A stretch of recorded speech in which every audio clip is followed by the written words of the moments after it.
Million people are coming to Russia, and number one thing they would like to see is Hermitage. And they are taken to Hermitage, but then they ask, why do we go to Winter Palace?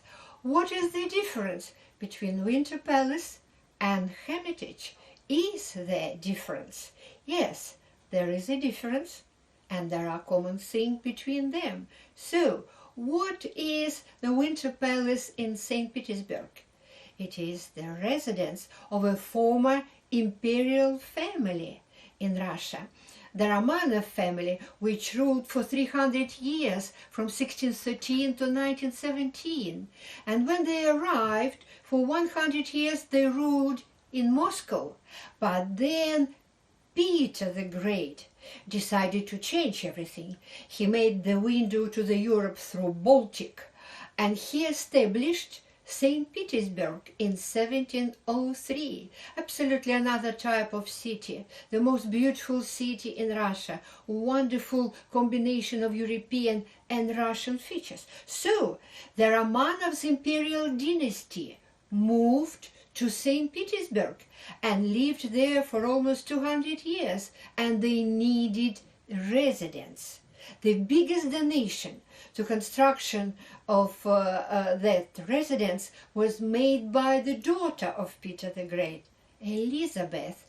Her time continued from 1741 to 1761. She loved beautiful things. She loved music, ball, masquerades, dresses. She used to have 15,000 dresses and never used to wear one for the second time. And she wanted to live in a beautiful residence. She loved Baroque style. And this is why she commissioned Bartolomeo Rastrelli, the Italian architect, to build up the residence, big, impressive, and in Baroque style with some element of French Rococo. And he did this in 8 years, from 1754 to 1762, in the middle of the 18th century, one of the most beautiful palaces, with 100 statues on the roof, richly decorated and gilded, emerged in the very center of St. Petersburg, on the bank of the Neva river. And for about 150 years, it stayed the residence of the imperial family, where royal couple used to live, their numerous children used to live, they used to grow up there, marry, and bring up their own children. There was plenty of space, because Winter Palace consisted of more than 1,000 rooms, 117 staircases. It also used to be the place for balls, receptions, the most special events, sometimes up to 500 participants. So the Romanovs dynasty finished in 1917, when Nicholas II abdicated, and through almost all the time it stays the residence, except some final years, because in 1904 the family of Nicholas II moved to Alexandra Palace in the village as major residence. They wanted to escape publicity. They were a wonderful family, loved each other, was bringing up in big love their 5 children, and they prefer private life. This is why they moved there. There was another big reason. In 1904, their only son was born, long-awaited heir for the Russian throne. And on the 3rd month it was discovered that he had hemophilia. So they did not publicize hemophilia. Trying to escape, they moved away from the Winter Palace, but a Winter Palace stayed as the place for events, receptions. Why it was called Winter? It was called Winter Palace because the imperial family used to live there from the beginning of October to the end of April, really during the winter time. And at the beginning of May, with the first sign of warmth, they used to move to their summer residences.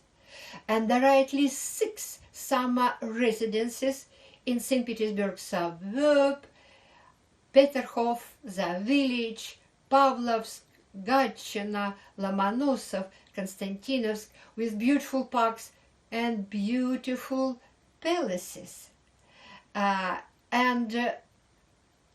The beautiful palace in the Tsar village was built up also by Rastrelli, by the way, as well as in Peterhof. And it is beautiful Baroque style, Elizabethan Baroque, because she liked it very much. But the person who finished and gave the current shape to the Winter Palace and to the Catherine Palace in the village was not Elizabeth. Elizabeth passed away. She used not to live in the Winter Palace.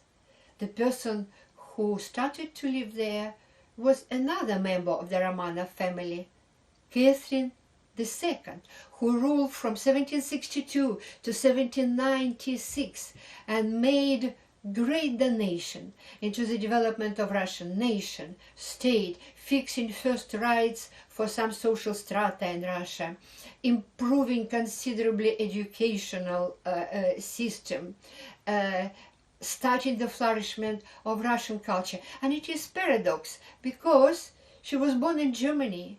She was 100% German woman by origin. She arrived to Russia by invitation when she was 15 years old. She didn't speak one word in Russian, but she fell in love with Russia, turned into great Russian patriot, loved Russian people, culture, art, and made great donation. But if you ask about one major donation, the ultimate answer would be the Hermitage. There were some small spots in the Winter Palace where it was nice to escape publicity, to stay on your own, to relax, to enjoy. And Catherine called them Hermitage. It is originated in French word Hermitage. But there was nothing to watch there. And this is why in 1764 Catherine commissioned to buy the big collection of Dutch painting. 375 paintings emerged in Russia in the Winter Palace, and they were placed on the walls. And this was the beginning of the greatest collection in the world, which today accounts 3 million exhibits. During 34 years of Catherine's time, the collection was considerably enriched by Raffaello, Leonardo da Vinci, Titian, Van Eyck, Michelangelo creations. To the end of her rule, the number of paintings was consisting of 4,000, priceless and precious. By the way, Hermitage is a collection of the Western art, but Russian people were coming, visiting these corners, watching and developing their own style. And some people copied and turned into painters themselves. For example, Ilya Repin was not accepted to the St. Petersburg Art Academy, and he started to go to Hermitage and to copy Rembrandt. And he eventually turned into the greatest Russian realistic painter of the second half of the 19th century. Hermitage and Rembrandt used to be his teachers. In the 19th century, the other members of the Romanovs family, two Alexanders and to Nicholas, they donated very much by Leonardo da Vinci and Raffaello. In 1852, the Hermitage was open for public, and 50,000 people used to attend it every year. What did happen to Hermitage in 1917, when Bolsheviks came to power and they tried to crush everything which was built up and made before? But they did not touch Hermitage. On the 5th day after revolution, they announced Hermitage the National State Museum. And the collection was kept very well carried after and enriched immensely. And all Soviet people had the right to go and to watch these beautiful masterpieces. After the crash of Soviet time, million people from all over the world are coming and enjoying this collection. There are 5 million visitors every year So, Hermitage started in the Winter Palace. Winter Palace used to be a seat of the Hermitage, but today Hermitage is much, much bigger. It's grew up. So it's a baby of Winter Palace, but baby overgrown his parent, Winter Palace, because today Hermitage is located in 7 buildings, small Hermitage, new Hermitage, headquarters of Russian military and many others. And it's a fantastic place to visit and to enjoy. Thank you very much.